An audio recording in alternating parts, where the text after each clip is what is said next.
Oral sex, a topic that's whispered about in private, debated in silence, and rarely addressed openly in Islamic discourse. Some scholars say it's completely allowed, others say it's discouraged, some even call it forbidden. But if Islam is a complete way of life, then why do we still have doubts about this? Chapter 1. Oral sex in Islam. Sexuality in Islam is not a taboo. It is a topic that has been discussed by scholars for centuries. Unlike other religions that may treat it as something sinful or dirty, Islam celebrates intimacy within marriage as an act of love, connection, and even worship. The Prophet Muhammad himself said, "In the sexual act of each of you, there is charity." Muslim. This means that fulfilling your spouse's desires in a halal way is not just permissible, it is rewarded by Allah. But the question is, where do we draw the line? Is oral sex allowed in Islam, or does it fall into the gray area of Islamic ethics? Why do some scholars say it's permissible while others discourage it? And in the modern era, where sexual compatibility is often emphasized in marriage, does Islam support such practices for a stronger relationship? Chapter 2. Scholarly opinions on oral sex in Islam. Understanding what is allowed in marital relations is important for Muslim couples. Scholars have different views on oral sex. Mufti Menk, a well-known Islamic scholar, talks about oral sex in marriage. He says there is no clear rule in the Quran or Hadith that forbids it. However, he advises caution. He mentions that the mouth is used for reciting the Quran and remembering Allah, so one should think carefully about using it for such acts. He also points out health risks, like the possible spread of infections. He suggests that couples discuss this matter openly and make decisions together, keeping in mind cleanliness and respect. Sheikh Asim al-Hakim, another respected scholar, also addresses this topic. He states that oral sex is not clearly forbidden in Islamic texts.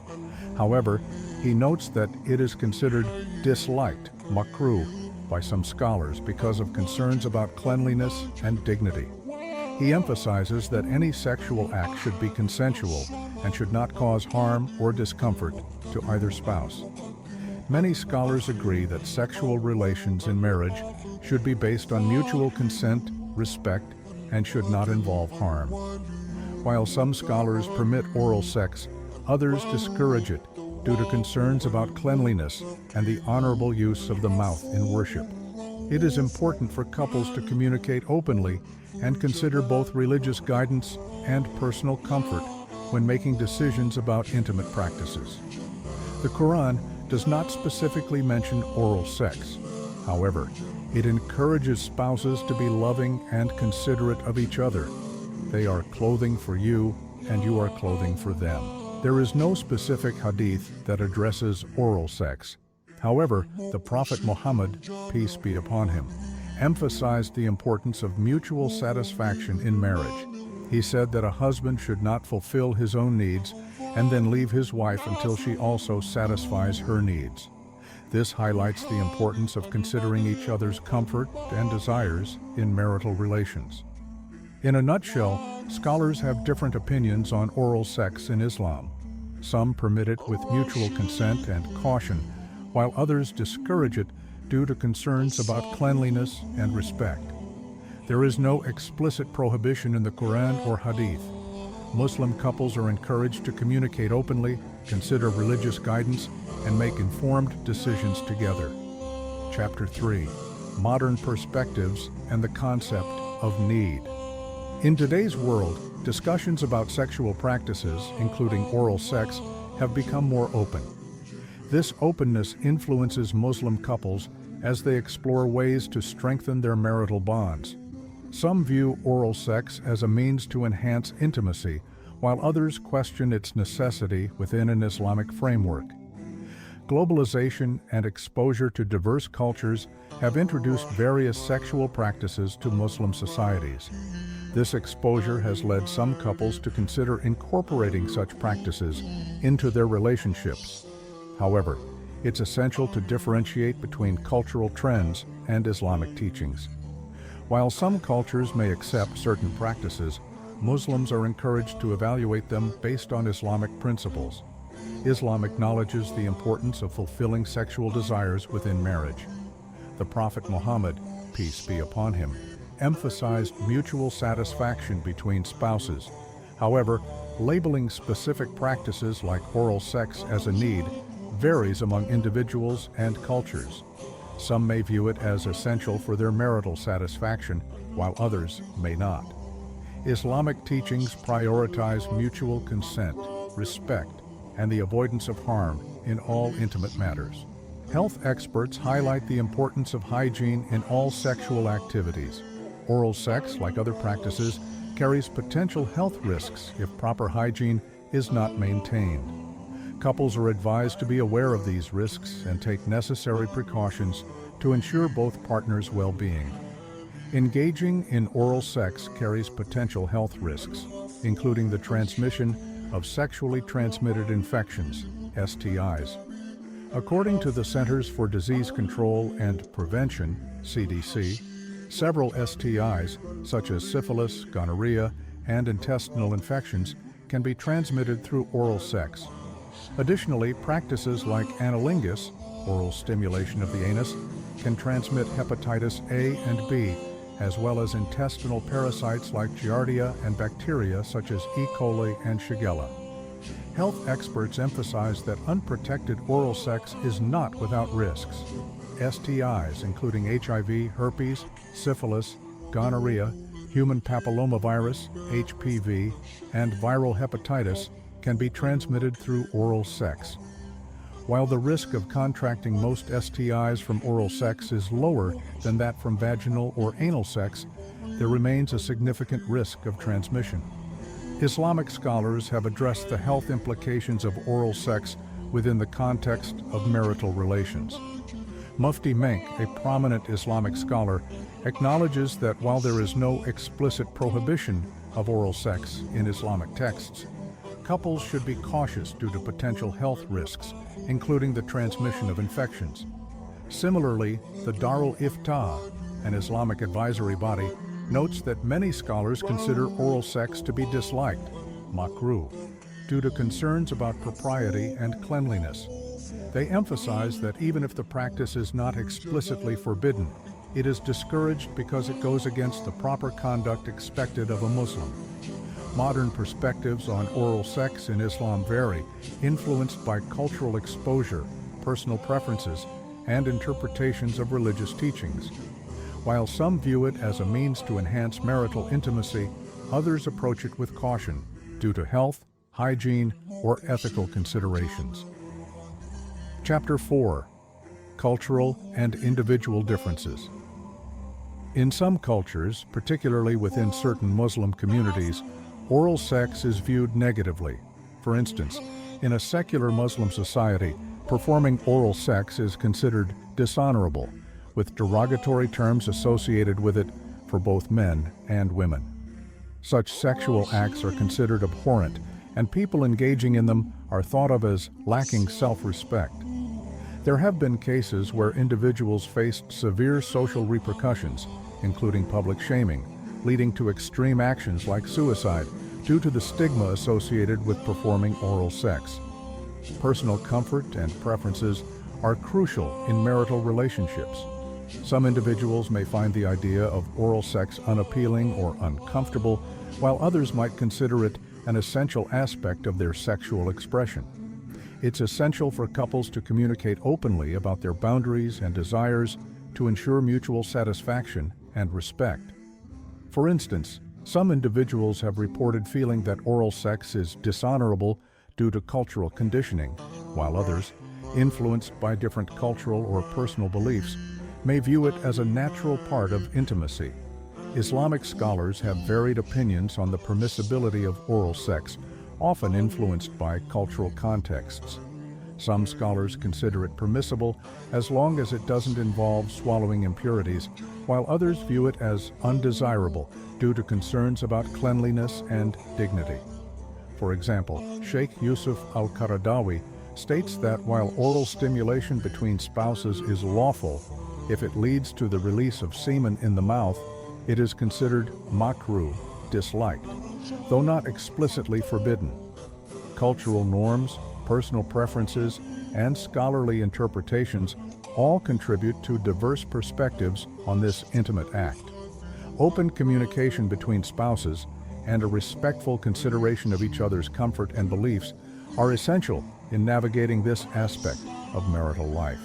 Chapter 5. The debate. Is oral sex haram or halal?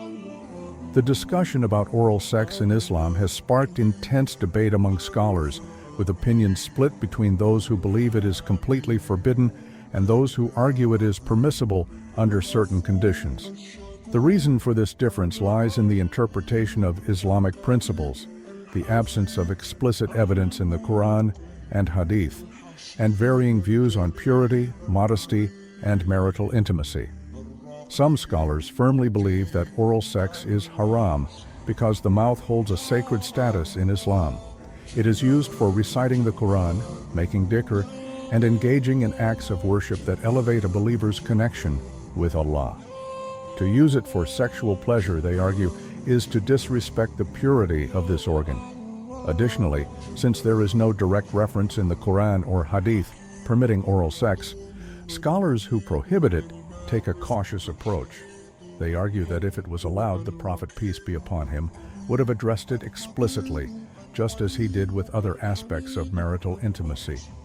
They also emphasize that Islam places a strong emphasis on cleanliness, and engaging in oral sex may lead to contact with impurities such as semen or vaginal fluids, which could be considered najis. Some go even further, arguing that oral sex is an imitation of immoral acts popularized by non-Islamic cultures, and that Muslims should maintain their dignity by avoiding it altogether. On the other side of the debate, some scholars argue that because Islam is a complete way of life, anything that is strictly forbidden would have been clearly mentioned in the Quran or the sayings of the Prophet, peace be upon him. Since oral sex is not explicitly prohibited, they believe it falls under the general permissibility of intimacy between husband and wife. They reference Quranic verses that describe spouses as garments for one another, emphasizing the closeness, comfort, and mutual satisfaction that should define marital relationships. According to this view, as long as oral sex does not involve coercion, harm, or impurity, it remains within the boundaries of permissibility. Many scholars who take this stance also stress the importance of mutual consent in marriage, arguing that no spouse should feel forced into anything they find uncomfortable or degrading. They acknowledge that oral sex may not be the most dignified act, but they do not classify it as outright forbidden. Chapter 6. The science behind oral sex. While oral sex is often presented as harmless or even beneficial in modern culture, scientific research tells a more complex story. Many people assume that oral sex carries no risks, but the reality is that it can expose individuals to serious health issues, including sexually transmitted infections. Beyond physical health, oral sex also carries psychological and emotional implications. Some couples believe it enhances intimacy, while others find it uncomfortable, embarrassing, or even degrading. Research has shown that when one partner feels pressured into engaging in oral sex, it can lead to long-term resentment and emotional detachment. In some cases, individuals who were exposed to pornography at a young age develop unrealistic expectations about sexual relationships, leading them to believe that oral sex is a necessary component of marital intimacy. However, studies on marital satisfaction indicate that emotional bonding, trust, and open communication are far more important than any specific sexual act. Islam already provides clear guidance on the importance of fulfilling one another's needs in a respectful manner, but it also warns against coercion, harm, or undue pressure in intimate matters. Another misconception is that if one spouse desires oral sex, the other is obligated to comply. While Islam encourages spouses to satisfy one another, it does not support the idea that one partner's pleasure should come at the expense of the other's discomfort. Every intimate act in a marriage must be rooted in mutual agreement, and neither spouse should feel forced into anything they find distressing. In Islamic teachings, sexual relations are not just about physical gratification, but about strengthening the marital bond through love, kindness, and consideration for each other's feelings. This aligns with modern psychological findings, which show that healthy sexual relationships are built on mutual understanding rather than pressure or obligation.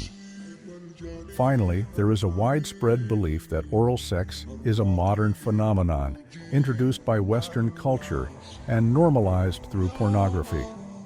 While it is true that explicit content has influenced perceptions of sexuality, historical records show that various cultures have discussed oral intimacy for centuries. What are your thoughts on this debate? Do you believe oral sex is a necessity in modern relationships? Or do you think its importance has been exaggerated by external influences? Let's continue this discussion in the comments.